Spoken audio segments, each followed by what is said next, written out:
J'ai développé une nouvelle application mobile innovante, mais je ne l'ai pas encore finalisée. Et comme j'aimerais la présenter à de futurs partenaires, j'ai trop peur que quelqu'un ne se l'approprie.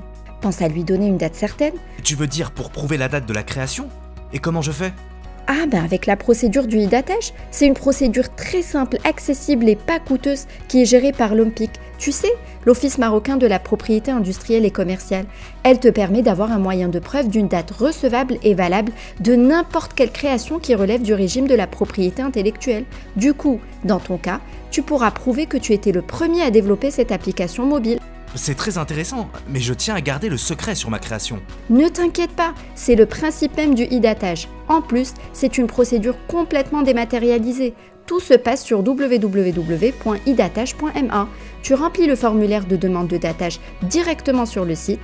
Il faut attacher la description de ta création sous forme de fichier PDF, mais ce fichier sera immédiatement crypté et donc complètement sécurisé. Et enfin, il faut payer les droits exigibles. Waouh, mais c'est génial tout ça! Et je peux utiliser cette preuve pour combien de temps? Cette preuve d'antériorité est valable pour une durée de 5 ans. Et oui, disons que c'est une mesure préventive qui te permet de te prémunir contre toute personne de mauvaise foi. Et donc en cas de litige, tu pourras te baser sur ton e-datage pour prouver que c'est ta création et pas la sienne. Mais attention, le datage ne te donne pas de titre de propriété sur ta création. Donc dès que tu la finalises, il faudra penser à la protéger par une marque, un brevet d'invention, un dessin ou un modèle industriel ou droit d'auteur si tu veux vraiment être protégé. Plus de temps à perdre, j'y vais de suite.